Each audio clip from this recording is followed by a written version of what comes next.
শহীদ রাষ্ট্রপতি জিয়াউর রহমান এবং জনাব তারেক রহমানের প্রতি অশ্রদ্ধা প্রদর্শন, এটা আসলেই অত্যন্ত দুঃখজনক। যেটা বগুড়ার জাতীয়তাবাদী আইনজীবী ফোরাম, বগুড়া ইউনিট জাতীয়তাবাদী আইনজীবী ফোরাম কেন্দ্রীয় কমিটির নির্দেশনায় আজকে আমরা ব্যাপক একটি প্রতিবাদ সভা করছি এবং জানাই দিতে চাই যে তোমরা যেই হও, শিক্ষিত অশিক্ষিত বা স্বল্প বয়স্ক বা অধিক বয়স্ক, আমাদের শহীদ প্রেসিডেন্ট জিয়াউর রহমান, বেগম খালেদা জিয়া, জনাব তারেক রহমান সম্পর্কে অশ্রদ্ধা প্রদর্শন করা এটা কখনোই সঙ্গত নয়।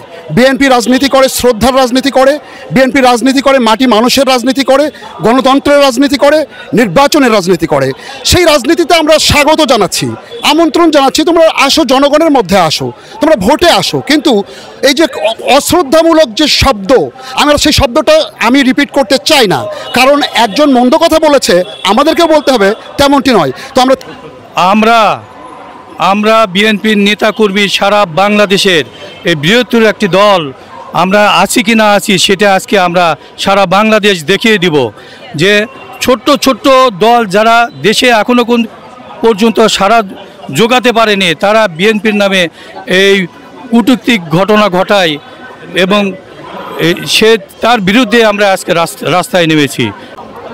আমরা গোটা দেশব্যাপী জাতীয়তাবাদী শক্তি অর্থাৎ বিএনপির সকল অঙ্গ সহযোগী সংগঠন আমরা রাজপথে দাঁড়িয়েছি একটি মাত্র কারণে, সেটি হলো যে গোটা বাংলাদেশে বিএনপির বিরুদ্ধে যে ষড়যন্ত্র হচ্ছে, বিএনপির নেতাকর্মীদের বিরুদ্ধে কুৎসা রচনা করে যে কথাগুলি বলা হচ্ছে তার প্রতিবাদ করবার জন্য।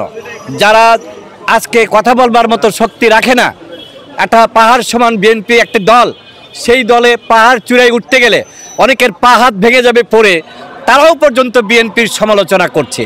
কাজেই আজকে আমরা জনগণকে এটা বলতে চাই যে আমরা জনগণের পাশে আসি, অস্থিতিশীল রাষ্ট্র আমরা করতে দিতে চাই না।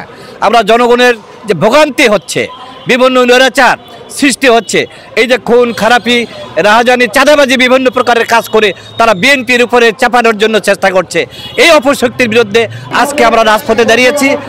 রাজপথে আমরা বিক্ষোভ করব এবং রাজপথে আমাদের পদসভা চলবে। এর মাধ্যমে আমরা জানান দিতে চাই রাজপথে বিএনপির যে শক্তি সেটা আমরা প্রদর্শন করে প্রধানমন্ত্রী বর্তমান সরকারকে জানিয়ে দিতে চাই বিএনপি হেনতার একটা দল নয়। এই দলের পরামর্শ, এই দলের সহযোগিতা ব্যতী রেখে এই যে বর্তমান সরকার ক্ষমতায় থাকতে পারবে না। কাজেই আমরা অচিরেই বাংলাদেশের মাটিতে আগামী যে ডিসেম্বর মাস, সেই ডিসেম্বর মাসে জাতীয় নির্বাচন চাই। জাতীয় নির্বাচনের মাধ্যমে একটা সরকার পরিবর্তন হবে, দেশের শান্তি শৃঙ্খলা সমস্ত কিছু চলে আসবে ইনশাআল্লাহ। এটাই হলো আজকের দিনে আমাদের প্রত্যাশা।